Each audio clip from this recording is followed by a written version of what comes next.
Today's House meeting gave bipartisan approval of a loan motion authorizing government to bail out the struggling sugar industry to the tune of $10 million. With cane farmers watching from the galleries, the motion was taken through all stages at this special sitting of the House of Representatives.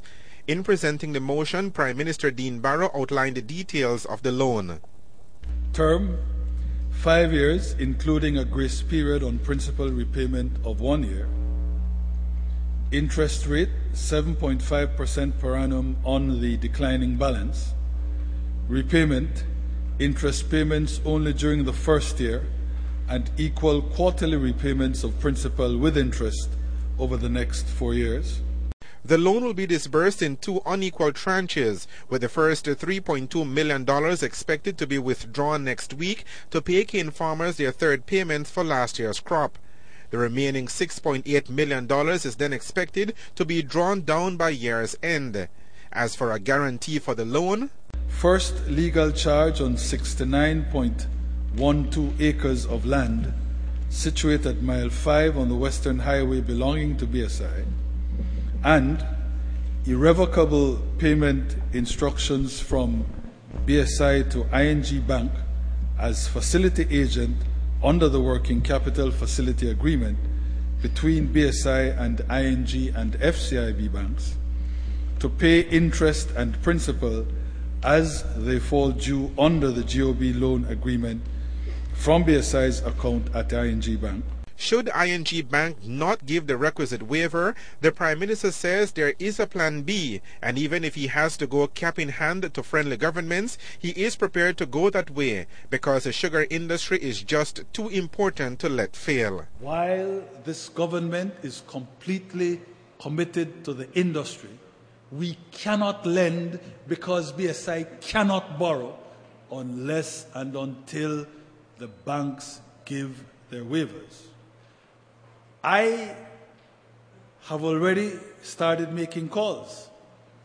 I am going to be seeing a couple of ambassadors because if for some reason we have no sense at all that the banks won't ultimately agree, but if for some reason they don't, then I, bad back and all, start catching planes immediately to go to the capitals where perhaps we can get some assistance, because in that scenario, I have to try my level best to find the $30 million that will buy off ING and FCIB, because we must have this industry continue.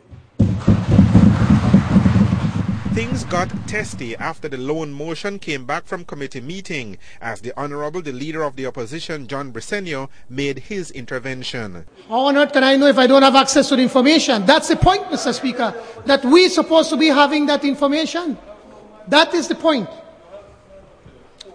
And I said to the Prime Minister that we on this side, we're not going to use this as a political football. But this, Mr. Speaker, because the sugar industry is just way too important for us in the North and for this country. In the end, the PUP leader gave his support to the loan motion, but not before stopping to point out that for 2 years he has been telling government that things are not all hunky-dory in the sugar industry and asking for Belmopan's intervention. Mr. Speaker, we all understand that we cannot continue with business as usual in the sugar industry. There has to be reform. We have to modernize the industry. We have to modernize the transportation system. And also we have to move to a system where the farmers are going to be paid by the quality of the cane that they deliver. We on this side of the House, Mr. Speaker, we stand ready to work with the cane farmers, to work with BSI, to work with the government to assist. And therefore, Mr. Speaker, on behalf of the sugar industry and the people of the North and this country, I do support this motion. Thank you very much, sir. On the government side, all of those who rose to support the loan motion were sharp and to the point in their understanding of the importance of backing the Prime Minister in this venture. But perhaps the most colorful presentation came from the member for Orange Walk North, Gaspar Vega, who also happens to be the Deputy Prime Minister. And I want to let the leader of the opposition, it doesn't matter how much money he invests in information, radio, television, people know you're bloody liar. Mr. Speaker, on a point of order. After a point of order from the Fort George area representative and former Prime Minister Said Musa, Vega apologized. I apologize, and said that he supports this bold initiative by the Prime Minister to safeguard the livelihood of the North. We recognize too, and let the record show, that for this industry to survive, because let's face it, all the sugar industries in the Caribbean are going down, except Guyana and Belize. Jamaica is virtually out of it now. Barbados is virtually out of it. Why will Belize? Why will Belize survive? Because we had the foresight to see that you have to do more than produce sugar. You have to produce co-generation as well, energy. And that is why we supported the Belcogen project. Yes.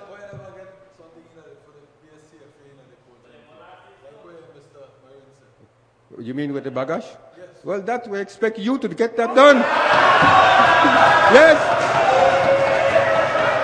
We have done our part. Now you have to do your part. I believe that the DFC shares, which is where the government has a board member, the farmers have to have some access to be on that board for BSI as well. Sadly, unfortunately, there's been mistrust over the years, and clearly that will work. That has to be overcome.